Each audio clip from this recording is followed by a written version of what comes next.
शुक्रिया।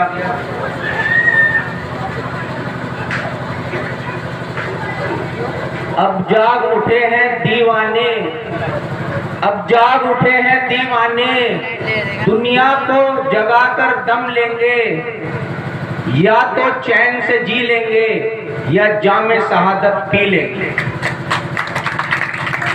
चूंकि वक्त बहुत कम है, हमारे बीच में हमारे जिम्मेदार जनाब हाजी मोहम्मद अनस साहब, जिलाध्यक्ष जनाब इमरान अंसारी साहब, महानगर अध्यक्ष और तमाम जिम्मेदार लोग आप सब यहाँ पर बैठे हैं, तमाम ओहदेदारान, जिम्मेदारान, कारकुन और मजलिस से मोहब्बत रखने वाले हमारे तमाम साथी, आप बुजुर्ग, नौजवान और पर्दे में बैठी मेरी इज्जतदार पर्दा नसीब माओ बहनों, आप सबको सलाम पेश करता हूँ। अस्सलाम वालेकुम। के दरिया और समुंदर वाले हैं, के दरिया और समुंदर वाले हैं, यूं कतरा कतरा खैरात न कर। के दरिया और समुंदर वाले हैं, यूं कतरा कतरा खैरात न कर, और फिर से बना देंगे इस देश को सोने की चिड़िया, लाए देश मुसलमानों के हवाले कर। मेरे भाइयों, जब इस देश में हमारा डंडा था, हमारा झंडा था, तो हमने इस देश में हुकूमत की है, लेकिन ना जाने वो कैसी वजह थी कि किसी ने हमारे हाथ में समाजवादी पार्टी का डंडा थमा दिया, किसी ने हमारे हाथ में बसपा का झंडा थमा दिया, किसी ने हमारे हाथ में कांग्रेस का झंडा थमा दिया, जिसकी वजह से आज हम लोग इतने पिछड़ गए। आज हमारी ये हालत हो गई है कि आज हमारी कहीं कोई सुनवाई नहीं, आज हमारी कोई बात नहीं सुनता। मेरे भाइयों, उसकी बात को सुना जाता है, इस हुकूमत के अंदर उसकी बात को माना जाएगा, उसकी बात को सुनाया जाएगा जिसकी सत्ता में हिस्सेदारी होगी।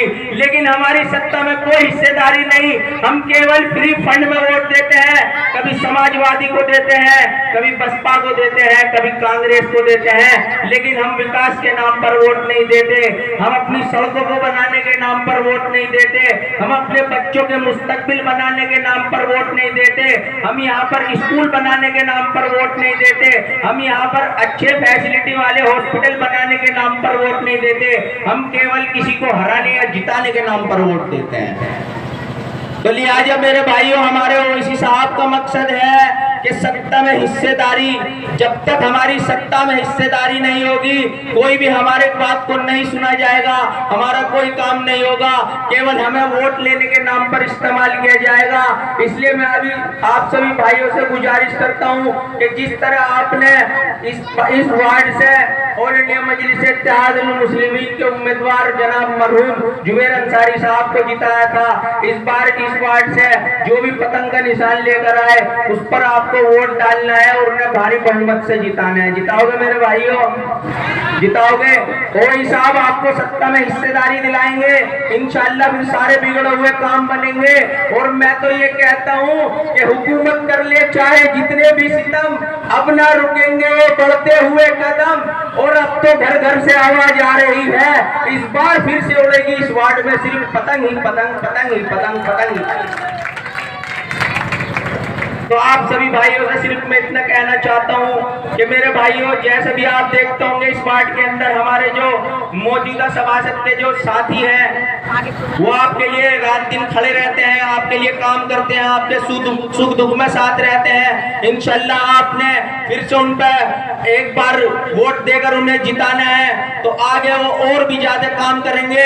और मैं आपको बता देना चाहता हूं कि अब हम बहुत सारी सीट जीतने वाले हैं जो हमारे वार्ड में, उनके अंदर सबसे ज्यादा जो हवा चल रही है वो पतंग की चल रही है। और आप देखोगे कि हमारे 15, 20 या 25 से ज्यादा हमारे ऑल इंडिया मजलिस इत्तेहाद मुस्लिमीन के पार्षद जीतकर नगर निगम में बैठने वाले हैं। और अल्लाह ने चाहा तो हम इस मेरठ की सरजमी से एक मेयर प्रत्याशी भी उतारने वाले हैं। और आप लोगों ने साथ दिया तो इंशाअल्लाह इस बार मेयर भी हमारा होगा, पार्षद भी हमारे होंगे, फिर इंशाअल्लाह सारे काम हमारे होंगे। देखो मेरे भाइयों, एक मेरा समाजवादी पार्टी का बहुत अच्छा दोस्त है, वो मुझसे कहने लगा, नौशाद भाई जब मैं नगर निगम में गया तो जिसको हमने वोट दी, जिस बसपा की पार्टी से जो सुनीता वर्मा जी मेयर बनी थी, वो बाद में समाजवादी पार्टी में आ गई। जिसको हमने वोट दी, जब मैं उनकी कॉपी चेक किया, डायरी चेक किया, तो मैंने उसके अंदर देखा कि जितने भी तमाम काम उन्होंने करा रखे सारे भाजपा के लोगों ने करा रखे हैं। और मैं उनसे इस बात को पहले भी कहता था कि जिसको हमने वोट दी वो हमारे यहाँ पर काम नहीं कराता, वो जीतने के बाद भाजपा के लोगों के काम कराता है, वो हमारे साथ गद्दारी करता है, वो केवल हमें वोट लेने के नाम पर इस्तेमाल करता है। इसलिए इस बार मेरे भाइयों इस्तेमाल नहीं होना है और किसी के बहकावे में नहीं आना है, केवल पतंग के सामने वाला बटन दबाना है। ठीक है भाइयों, इंशाल्लाह दबाओगे बिल्कुल। ठीक है, अपनी बात खत्म करता हूँ। खुदा।